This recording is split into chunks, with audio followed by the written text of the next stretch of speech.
Welcome back to the July episode of County Connection. For this segment, we're going to be talking about AEDs and how they can improve survival rates for cardiac arrest victims in Summit County. And with me are Tony Cammarata, Ski Patrol Director at A Basin and also the chair of the Summit County EMS Board. And in full disclosure, my husband, small county, what are you gonna do? And then we also have Phil McFall, who is an EMT with Summit County Ambulance Service. Welcome, guys. Thank you, great to be back.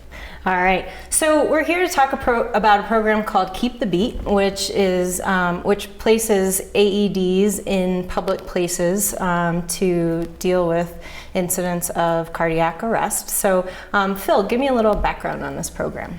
This was a program that started in 2004 with the opportunity to get a federal grant. We started out with 75 AEDs and 45 of them were distributed throughout law enforcement. They're constantly patrolling, they're throughout the county, they're highly mobile, and they tend to be the first responder to the scene as far as when it comes to EMS, fire, law, ambulance.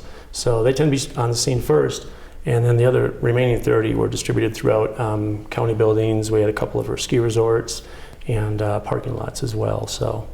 All right, and A Basin ended up with a few of those. Tony, can you talk about those devices and where they're located on the mountain? We ended up with 3 of them, and all 3 in public buildings. One at our patrol headquarters, or the Snow Plume building up at the summit. The Black Mountain Lodge and the A-frame were where we decided to put them for the best public access. Okay, and for folks who may only just be slightly familiar with an AED or even what it stands for, what is this device and how does it work? It stands for Automated External Defibrillator, and this is basically, it was actually designed with the assistance of kindergartners, believe it or not, to ensure simplicity and reliability. And there's basically just a couple of buttons, and that's it. It walks you through it. So you don't need to be CPR certified. You don't need to be an EMT. You just be able to push a couple buttons. That's it. So. Okay. And so what was the impetus behind the program? What precipitated it in terms of you guys thinking this was something that you wanted to take on and get all these devices in lots of public places throughout the county? This was kind of a preemptive strike, if you will. Before something bad happened where we recognized we need something, we were a little more proactive on that and saw the opportunity for the federal grant. Let's get some AEDs. It's better to have it and not need it than need it and wish we had it. So that was it. And with how busy this county is, especially during the tourist seasons, high volume of folks, and it's nice to have that opportunity or the access for folks to get a hold of that AED and start, rapid defibrillation. Mm-hmm. And then the ability to start that quickly is, it really does a lot in terms of improving the survival rate, is that right? Yeah, definitely. With a witnessed arrest, the survivability goes up 68% if you get this electricity going within 3 minutes. Without the electricity, you're looking at maybe a 5% survival rate. So we can go from 5% to 68% survival rate, so that's great. All right. And so you can be trained as an AED user, but so it is possible for a lay person to use this equipment. Obviously, if kindergartners can. Absolutely, absolutely. So Tony, why don't you walk us through a scenario? Let's say that there was a cardiac arrest, say at the Black Mountain Lodge, and what would be the best steps for people to take? Well, what Phil was kind of alluding to was what we call the chain of survival. So that chain of survival being first early recognition that a cardiac event is happening. And lay people can know this. It's kind of that unresponsiveness, not breathing. Some people know enough to check for a pulse, but that is not within everybody's scope. The second would be early activation for emergency responders. The Black Mountain Lodge, that would be our ski patrol responding. If this happened out, in downtown Frisco, that would be calling 911 as fast as you can. The next chain in that survival is high quality compressions, and then early defibrillation. So if a guest happened to see somebody who became unresponsive due to a cardiac event, they could call for help they could have someone start chest compressions. The whole mouth-to-mouth thing has kind of gone out of favor. The icky factor was there for the public, and the science has proven that it's really not necessary. Okay. So good quality mid-chest compressions at about 100 a minute is what you're striving for. And if you kind of, what do they say, if you go along to Staying Alive, the Staying Bee Alive. Gees song, then I think you'll get the right rate and compression depth. And then next is going to where these are mounted publicly. And really all you have to do is open it up, and it's numbered 1 through 3. And if you can just follow those 3 steps, and that's why they called it an automated external defibrillation device, is because it's going to walk you through exactly what you need to do. All right. So should we check it out? Let's do it. All right.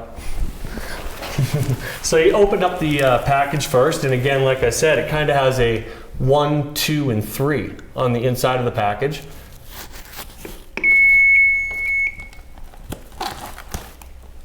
Apply pads to patient's bare chest. Plug in pads connector next to flashing light. So Phil does exactly what the machine asked him to do. He exposes the patient's chest, and then he plugs the pad. connectors in. Plug in connector. Analyzing heart rhythm. Do not touch the patient.